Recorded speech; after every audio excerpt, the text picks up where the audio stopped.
The book of Daniel remains highly relevant today. The author prioritizes honoring God over seeking approval from others.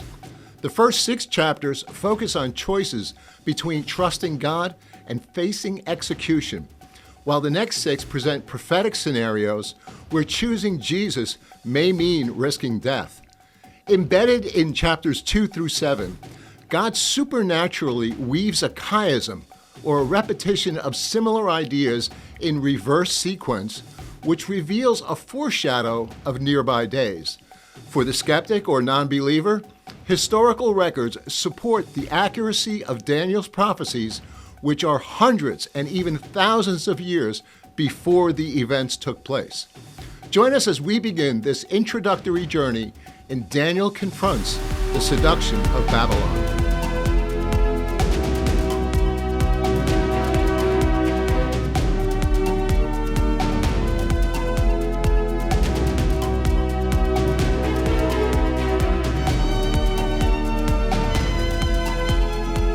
Hello, everybody. My name is Mark. You're watching or listening to the Russak Outlook. Thank you so much for dropping in. Very excited. Today, we're going to start a series on the book of Daniel. Daniel, I believe, is one of the most relevant books for today and the days we're living in, as well as what would be a foreshadow of days to come leading up to the eventual return of Jesus. It's also personally one of my favorite books for a whole variety of reasons, and we're going to get into some of that today. And I'll just say up front, if you have a son or a daughter who is embarking on college, going off to college, a new endeavor, maybe moving, whatever it is, that next phase of life, late teens, early 20s, I think Daniel is the perfect book for them to look at in terms of character and dealing with the pressures that they will face and are facing today. The title of this series, real quickly, is called Daniel Confronts the Seduction of Babylon. And we're going to cover, this is going to be an introduction. I'm going to set the stage for what the times were like at in Daniel's day, from him being captured and bought from Israel to Babylon, what the different empires were. You had the Assyrians before the Babylonians, and then the Medo-Persians. I'm going to give you a little bit of a background on that, because I think it's so important to kind of shift your paradigm and put yourself in Daniel's shoes and some of the others. We know about his 3 friends in this.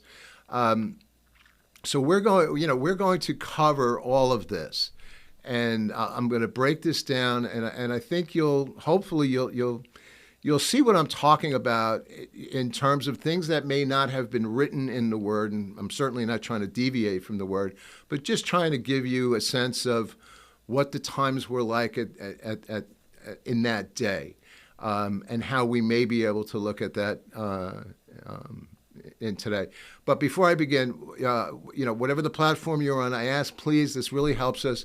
If you could, please hit the like and the subscribe button. Subscribe to our channel, YouTube, Rumble, whatever the platform, and our podcast platforms. Give us a review if you like it, and if you don't, that's fine.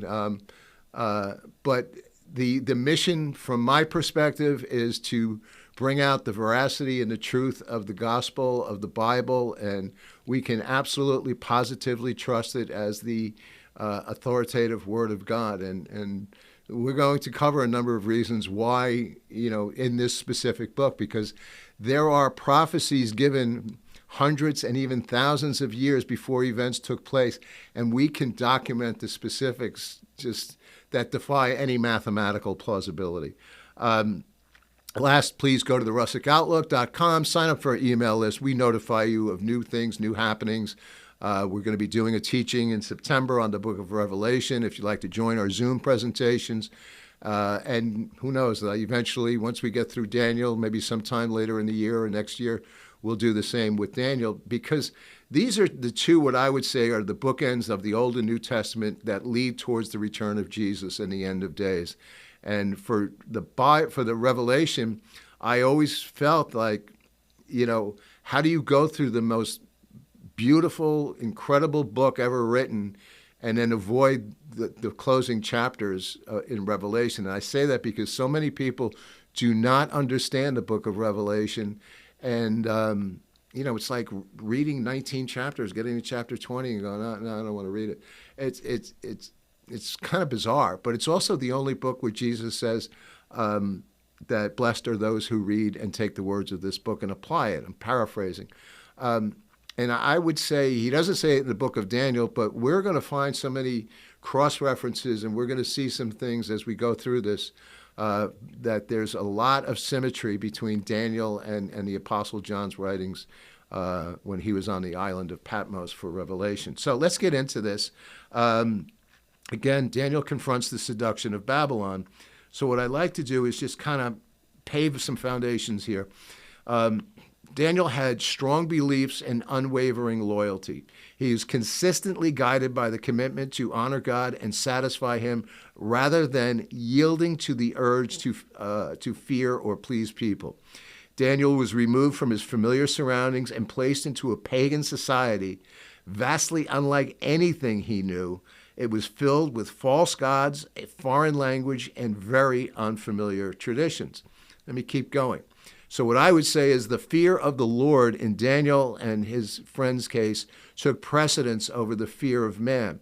Now, I'm going to just very quickly highlight the topics of the first 6 chapters, because in these 6 chapters, Daniel faces either obey the Lord and honor the Lord or potentially face death.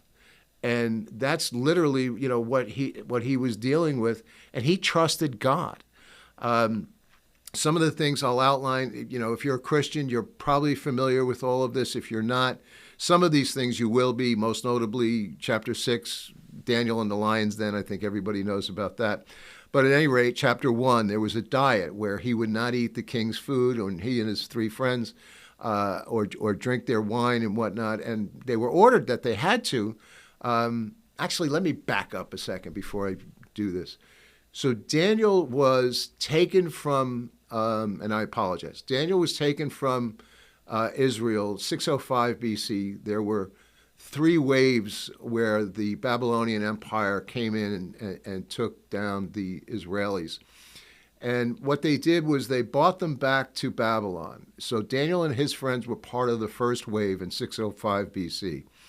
And, what's important is he was thrust into the kingdom because he was considered to be educated. He and his friends came from what I would think would be somewhat of a well-to-do family.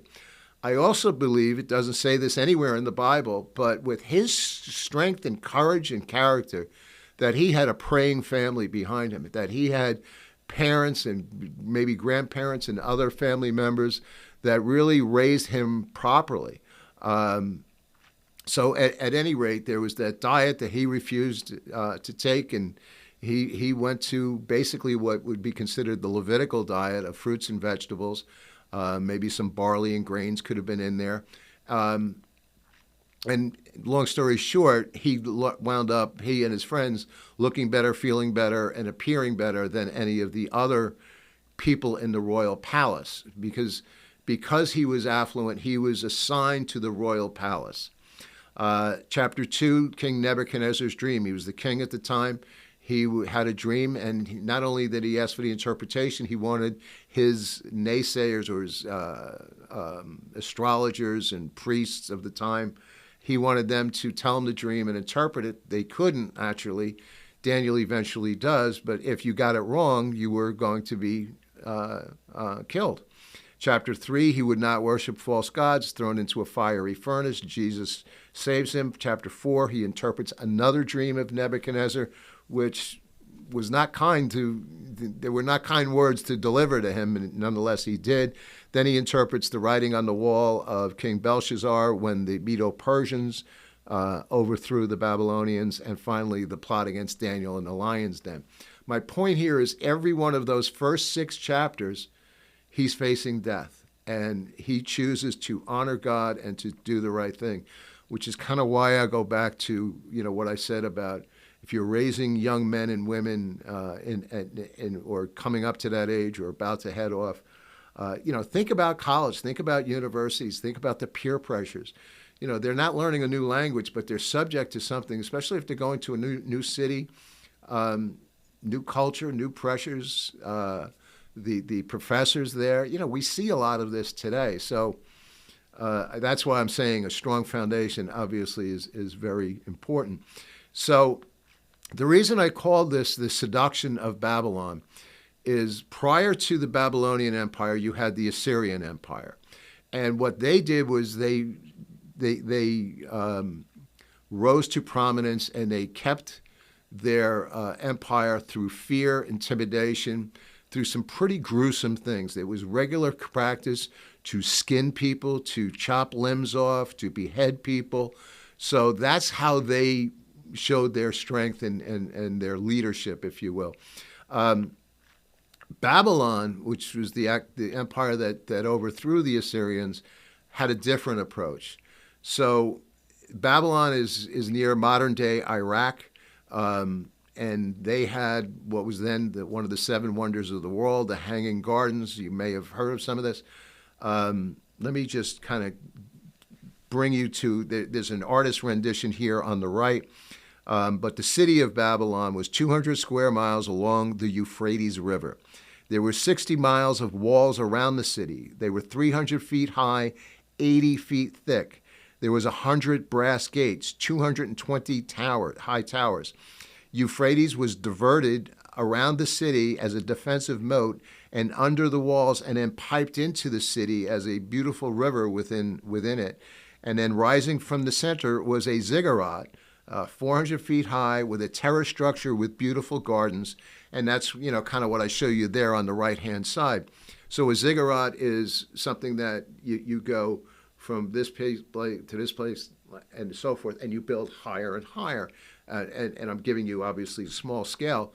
But it's also believed the Tower of Babel, which is the highest building ever created, that was the way that the ziggurat went. And that, if they're 20 feet long, you've got this place for the hanging gardens and the waters. And anyway, it's a majestic, beautiful scene in the center of this city that's surrounded by these walls and the moats and the Euphrates. So it's very majestic. So the approach that they took was they captured and they bring you into this beautiful city of affluence, and they're worshiping false gods and pagan gods and a pagan culture and whatnot. And they want to lure you and bring you into it. And that was their approach as opposed to the approach of intimidation. So with Daniel and his friends' case, again, they were brought into the royal court because the king wanted the best of the best that was coming in from Israel and any other nation. So they had three ways of seducing you. So I'm going to show you here on video. There was physical isolation. You are taken away from your country. You no longer can speak Hebrew and the worship of your God. So again, think about the kids going to college. Then there is the mental indoctrination via education. That's why I stress about the universities and the colleges and the professors. This was through language and literature. They changed your language. They made you read different literature. And I wanted to pause here because I wanted to consider Hitler's movement in the early 1930s. Millions of youth that he was approaching, and he had so many teachers advocating this false teaching about they were a superior race and that this was a superior biology. And they went for it. In his book, Mein Kampf, Hitler writes this: through clever and constant application of propaganda, people can be made to see paradise as hell and also the other way around. And I thought that was applicable when I think about Daniel being brought into Babylon and the gardens, and you're being forced into this indoctrination, and you can be swayed, if you're not grounded properly, that, oh, this is beautiful, this is the way to go. And I think about today and all of the social engineering that we've seen over the last 5 to 10 years, and the sophistication of AI and the manipulation of it, who's programming it, what's the message, what's the intent, who's got the money behind it. They can manipulate feeds and algorithms. You consider the different topics of today that would violate, Yeah, violate, that go against the word of God, and transgender issues, and there's 38 sexes, and it's unbelievable, and people bought into it because, to me, the constant bombardment. This is the way it is. This is the way it is. This is the way it is. And if you don't feel that way, then there's something wrong with you. And then finally, they did this through identity alteration. Down here on the bottom, before I forget, you see the ziggurat there on the bottom right. And just interestingly enough, that's what they believe how the Tower of Babel was made. So that kind of gives you an idea on a smaller scale. But Daniel was his name, and it means in Hebrew, God is my judge. They changed his name to Belteshazzar, which means Bel, which is a Babylonian god, which means protect my life. Hananiah means the Lord is gracious. His was changed to Shadrach, which means illuminated by the sun god Ra. Mishael, who is what God is, or who is like God, is what the translation of his name in Hebrew. Meshach is what it was changed to, is who is what Aku is. And then finally is Azariah, the Lord helps. His name was changed to Abednego, and means servant of Nebo.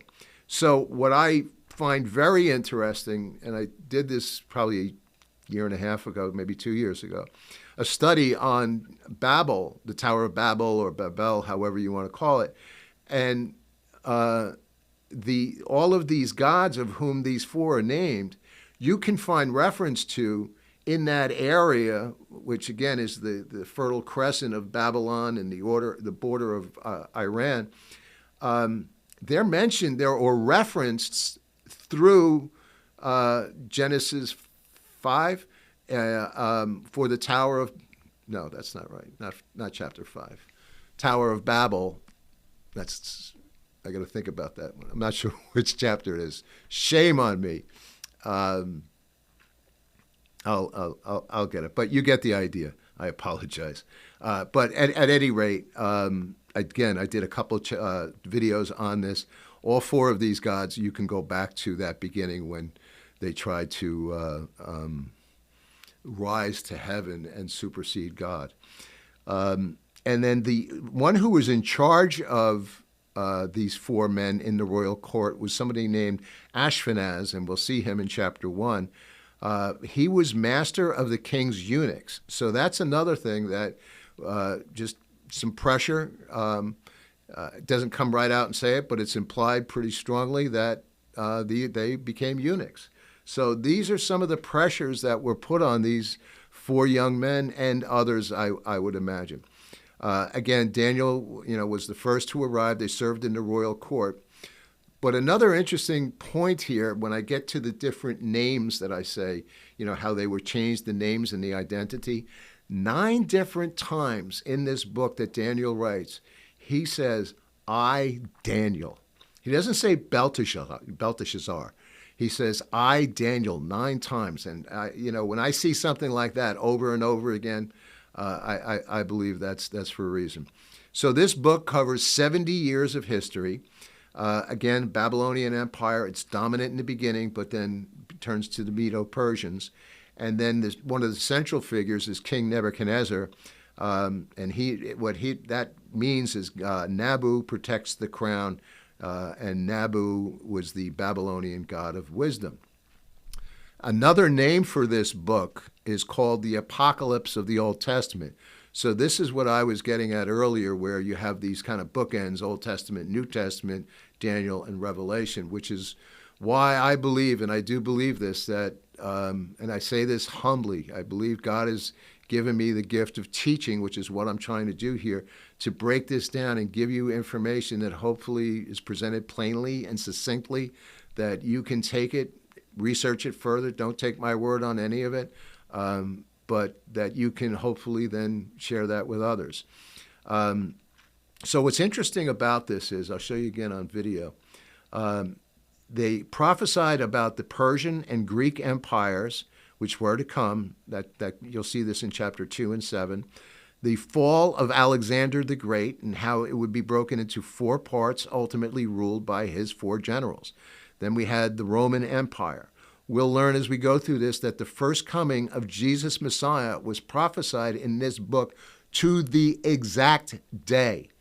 And we'll be able to prove it. There's absolutely no question. Then there is the rise of Antichrist, which is yet to happen, and then we'll get into the tribulation period, and then eventually the end of the age, which leads up to the 1,000-year reign or the millennium. Just minor note, the prophet Ezekiel was in Babylon at this time. He came 9 years later after, I'm not sure, I think it was the second, might have been the third wave. But his job was to prophesy and to minister to the Jews. It had a different role than the Daniel, where he was able to influence the Gentiles, if you will. So Daniel probably and Ezekiel probably didn't know each other. There's no indication that they did. We can't say that for sure, but just kind of a small side note. Jesus knows Daniel, and I just wanted to bring this out for 2 reasons. Oftentimes I hear people try to insinuate that the Old Testament is no longer relevant. And even people that, I grew up with in grammar school and high school, Catholic upbringing, they'll say, these are the books that Jesus taught on. These are the books that the apostles taught on when they went to synagogue. These were their books. And I just wanted to point out very quickly, Matthew 24, it's 15 through 22. And this is Jesus speaking. And he says, "Therefore, when you see the abomination of desolation spoken of by Daniel the prophet standing in the holy place, whoever reads, let him understand." And, he goes on. But my point there is Jesus refers to him. Jesus refers to the writings of Daniel and the significance of Daniel as it applies to the last days. So when Jesus is explaining to his apostles what the last days will be like, he's drawing a direct correlation. Look at Daniel. Look at the prophet Daniel. So that's why as we go through this, you'll see where I'm going. Then there's something fascinating that happens in chapters 2 through 7. There's something called a chiasm, that is a repetition of similar ideas, but in the reverse sequence. And I'm going to show you this on video. So if you're following me, chapter 2 matches with chapter 7, 3 with 6, and 4 with 5. Excuse me. So here you have 2 and 7, and then you get closer, you get 3 and 6, and then 4 and 5. So it draws you in closer and closer, and it's a foreshadow of the end of days. What do I mean by that? And we'll get into this as we go through these chapters. Chapter 2, we'll see that it is the interpretation of Nebuchadnezzar's dreams that lead to the Gentile empires. If you go fast forward to chapter 7, Daniel has his own dream, but it's about the 4 empires, but he sees them differently. And I would say chapter 2 is man's perspective, where you've got the statue of gold and silver and iron and brass. And 7, God sees them as beasts and animals and whatnot. But they're both talking about the same thing from different perspectives. This is the Gentile perspective. This is God's perspective. Then you move to chapter 3 and 6. You have Daniel with his 3 friends thrown into the fiery furnace. If you're not familiar with this, we'll cover it. But they would not adhere. Basically, they refused to bow down to the image of the false god. They didn't do something that the kings told them to do or instructs them that they have to do this. And if not, you will be burned alive. And that's what happened, except they put him in the furnace, and Jesus appears with him, and we'll get into this, chapter 3. Nothing touches them. 6, Daniel gets thrown into the lion's den, and in here, King Darius, which is now the Medo-Persians, his decree can only pray to him for 30 days. And Daniel does something that this king does not do, something that this king tells him to do. So he's thrown into the lion's den. So again, you have these parallels. And then finally, 4 and 5, where 4 you have the downfall of King Nebuchadnezzar. He's eventually humbled. I'm not going to get into all of it. But then the flip side of that is you've got Belteshazzar, who is about to lose his reign, and there's writings on the wall where it basically says Daniel has to interpret it, and the words are mene, mene, texel, eupharion. This is the interpretation of each word. Mene God has numbered your kingdom, and it's finished. Texel, you have been weighed in the balance, and you are found wanting. Perez, your kingdom has been divided and given to the Medes and the Persians. This is what Daniel was instructed to read to Belteshazzar. Belteshazzar is basically celebrating. He's taken some of the artifacts and the utensils from the temple, from Israel, from God's temple, and he's basically desecrating it. And God says, enough. And we'll cover that when we get to it. But there are these parallels, and I believe there is no coincidence there. And the other thing that's interesting about these chapters is they're written in Aramaic. So chapter 1 and the first couple of verses of chapter 2 are written in Hebrew. Then it picks up again in Hebrew in chapter 8 through chapter 12. So there's this correlation of dividing, the word between the Gentiles and the Hebrews. So again, Daniel means God is my judge. So give you a little bit more breakdown of this. He's likely to be raised in a well-to-do home, 605 BC. We covered that.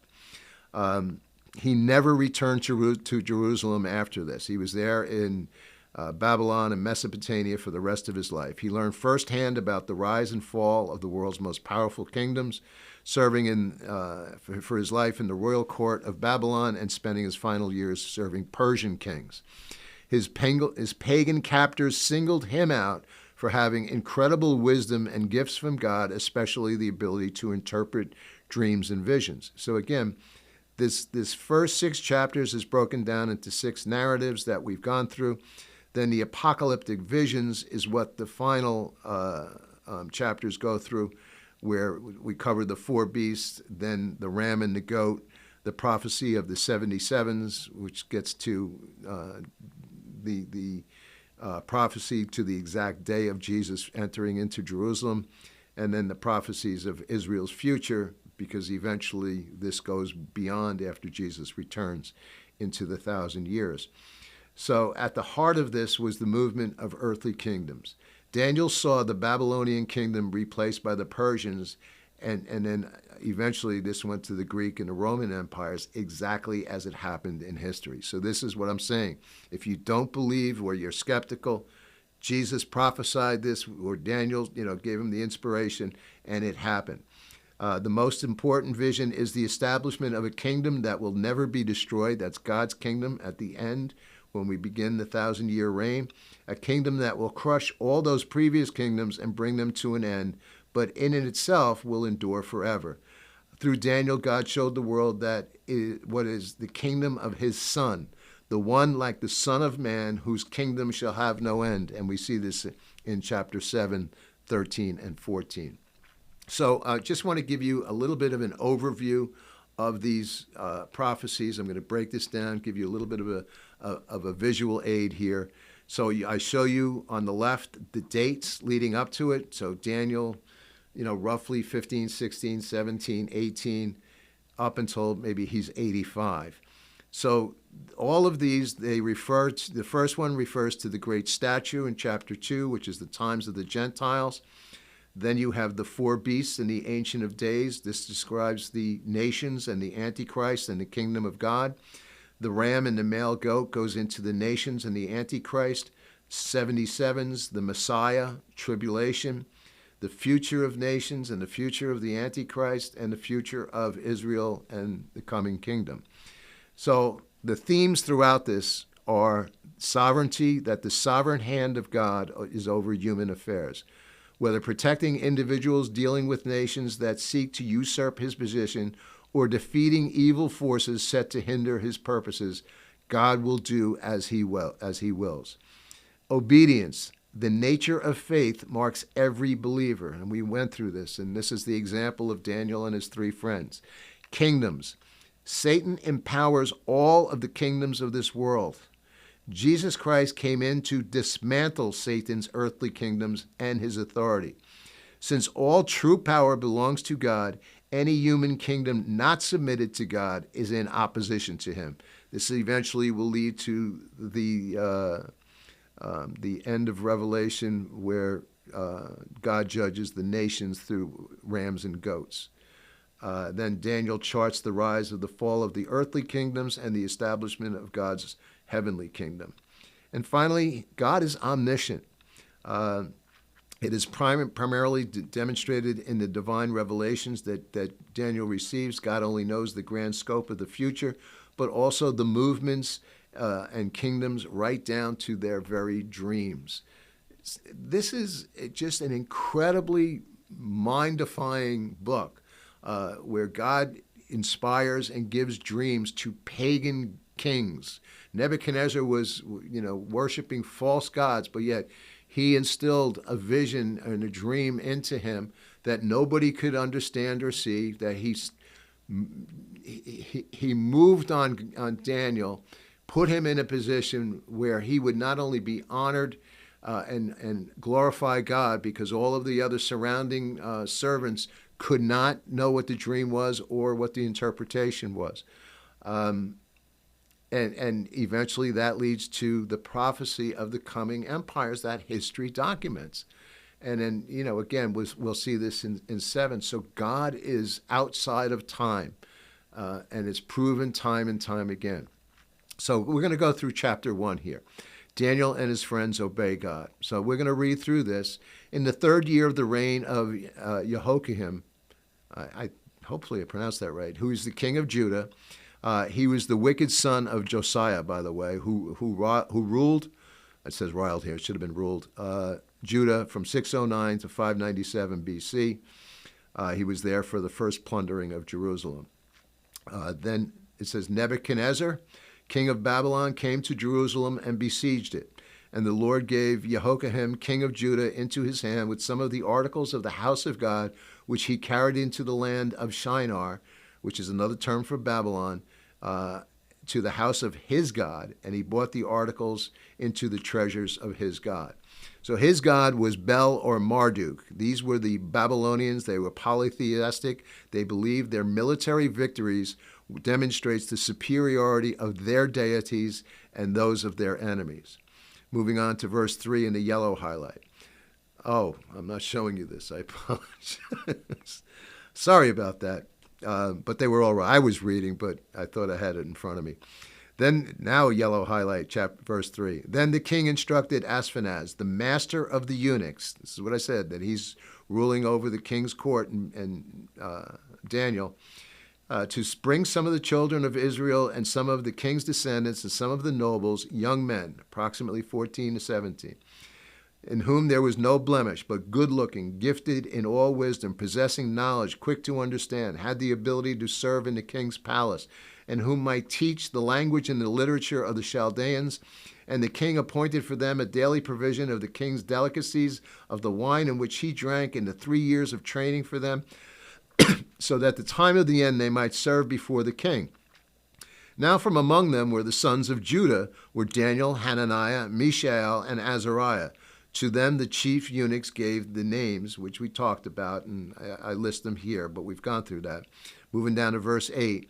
But Daniel purposed in his heart that he would not defile himself. So I think that's a great lesson for me anyway, that he saw this and he knew it was coming, but he made a decision in his heart, I'm not going to do this. He was it's almost like something's coming, you have to be resolute in your belief and your understanding, and he says, I'm not going to defile myself with the portion of the king's delicacies, nor with the wine in which he drank. Therefore he requested of the chief of the eunuchs, now remember, I would believe at this point Daniel has become a eunuch, that he might not defile himself. Now God had brought Daniel into his favor and the goodwill of the chief of the eunuchs. Again, God moved on him. So he gave him favor with this pagan leader. The chief of the eunuchs said to Daniel, I fear my lord the king, who has appointed your food and drink, for why should he see your faces looking worse than the young men who are your age? Then you would endanger my head before the king. So he's fearful for his life. And Daniel reassures him because of the favor that he has with him already. He's exemplified some characters, some attributes that this leader was drawn to and recognized, oh, there's something different about him. And again, that should be the case for us when we're engaging with the world. You know, people should see something that is attracted. They should be attracted to the light of which we hopefully will bring, that we are the salt of the earth. We've got a little bit of a different flavor. So again, I'll continue here. So Daniel said to the steward, whom the chief of the eunuchs had set over Daniel, Hananiah, Mishael, and Azariah, please test your servants for 10 days and let them give us vegetables. It may include wheat and barley. I think I said that earlier. To eat and only water to drink. Let our appearance be examined before you, and the appearance of the young men who eat the portion of the king's delicacies, as you see fit, so deal with your servants. So he consented. At the end of the 10 days, their features appeared better and fatter in flesh than all of the young men who endured the king's delicacies. Thus the steward took away their portion of delicacies and wine, and they were to drink, and gave them vegetables. So the diet that Daniel and his three friends advocated, they could see the difference in their countenance and their health and their appearance, and that's all. So proof was in the pudding with what he saw in his eyes. So these four young men, God gave knowledge and skill, literature and wisdom. Daniel had understanding in all visions and dreams. So, one of the lessons here is God could trust Daniel. He stood, he believed in Daniel, believed in God. He would not engage in things that would that were juxtaposed to the word of God. So because of that, God rewarded them. At the end of days, when the king had said that they should be brought in, the chief of the eunuchs brought them before Nebuchadnezzar. The king interviewed them, and among them all none was found like Daniel, Hananiah, Mishael, and Azariah. Therefore they served before the king.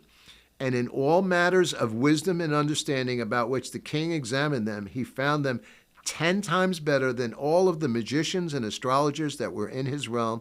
Thus Daniel continued until the first year of King Cyrus. So, this was the beginning of, this laid the foundation of the favor that God had given him, and it was blatantly apparent to those in the royal court. And I would say, it's not written here, but I think with good reason, there was probably some jealousy among some of the other people who were serving in the royal court, who were not part of the Hebrew slaves that were brought in. So for me, I'm gonna show you a couple of verses that I just think embolden what we've just gone through and read and covered, which is this. In Hebrews 13:5, for he himself has said, I will never leave you nor forsake you. And I found this phrase by Charles Spurgeon. He says, to trust God in the light is nothing, but trust him in the dark. That is faith. And when I read those words, I said, that's the book of Daniel. That's exactly what they did. They trusted God in the dark, and the light came out of them, and the light influenced their surrounding areas. So that's what I take out of what we're about to embark on. So after this, we'll get into beginning with chapter 2, which covers the dreams and the empires, and hopefully chapter 3. We'll see how it goes, because there's a lot to cover with chapter 2. But I just want to thank you. I hope you've enjoyed this presentation. Any questions or comments, always email russackoutlook@gmail.com. And if any questions about anything, it doesn't have to be about Daniel. And again, check out our social media and websites and online presence. I appreciate you. God bless you. And remember, you've been listening to the Russak Outlook. As always, just my opinion.